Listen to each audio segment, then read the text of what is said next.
Alright, we all knew this video was gonna have to happen at some point or another. How's it going, guys? It's Nate here, and from the looks of it, Skyrim's Creation Club and much of the content that will be made available on it at launch has leaked on Steam, likely by accident, but regardless, much to the benefit of the community. Now, before you get excited, a lot of what leaked we did see in the E3 trailer, so some of the add-ons you will recognize, but other stuff is entirely unseen. Essentially, a few hours prior to me recording this video, Bethesda updated Skyrim on Steam to add a new DLC by the name of Creation Club credits. Now this DLC went up as unlisted, which means you can't actually see or find it if you were to look for it on Steam. If you go to Skyrim's DLC page on Steam, you'll come up empty-handed. Bethesda needs to officially list and make it public before any of that. However, thanks to a website called SteamDB, which draws from Steam's own API to monitor whenever developers update their games, we know Bethesda did add this DLC to Skyrim. We just can't actually see it yet through traditional means. You'll recall this is exactly how we found out about Fallout 4's Creation Club prices before the service officially went live. Well, this time we got even more information. You see, Bethesda not only uploaded an unlisted DLC to Skyrim on Steam, but they seem to have also forgotten to hide the link to that DLC store page, something they remembered to do with Fallout 4's Creation Club pre-release. What this all means is that thanks to Steam database, not only do we now know Skyrim's Creation Club is ready to go on Steam, but we can now also view its store page before it's supposed to be available, and this page tells us a lot. You see, while it's technically only for Creation Club credits, on the page are various images and thumbnails of Skyrim Creation Club content that we will likely be seeing at launch. Here's what we saw on the page. Do keep in mind again, some of this content we did see at the E3 trailer, but some of it we also didn't, and it's relatively new to us. One is Dwarven Mudcrab Armor. Yes, I do suppose Bethesda was being serious about this one, and we can expect to see it on the Creation Club. Another image showed off Ruin's Edge from the Elder Scrolls 4 Oblivion. This was a unique bow, memorable for the giant eye staring back at you, that you could acquire after purchasing the Shivering Isles DLC. Now, I know what you're thinking. Wait a minute, Nate, this was Elder Scrolls 4 DLC, and now they're also making it Skyrim DLC?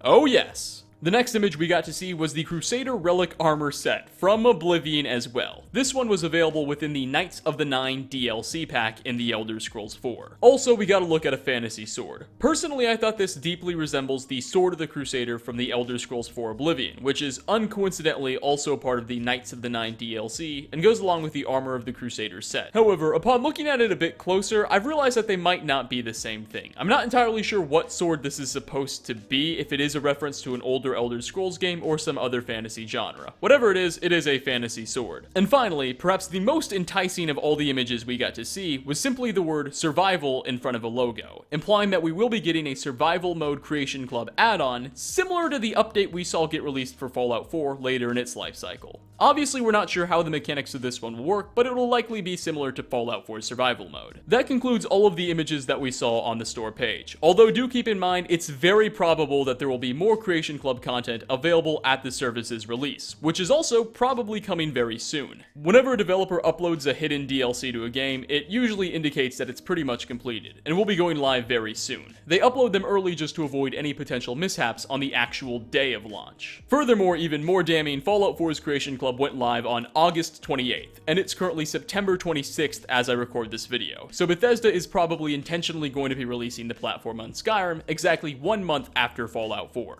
But that about wraps up all of the news that I have for you guys today. I do hope you learned something, even if that information might not have been exactly what you were hoping for. I myself am not very happy with everything we've heard. While the survival mode does look like it could have a lot of value, everything else looks like recycled Oblivion content or, well, mudcrab armor. Hopefully when the full service does go into effect, prices will be very low and there will be more content. However, if Fallout 4 is of reference, we shouldn't bank on that entirely happening. Thanks for stopping by, everyone. If you enjoyed the video, like ratings are always very much appreciated, and leave a comment down below with your thoughts. Again, thanks for stopping by, and hope to see you all in my next one. Peace out, guys.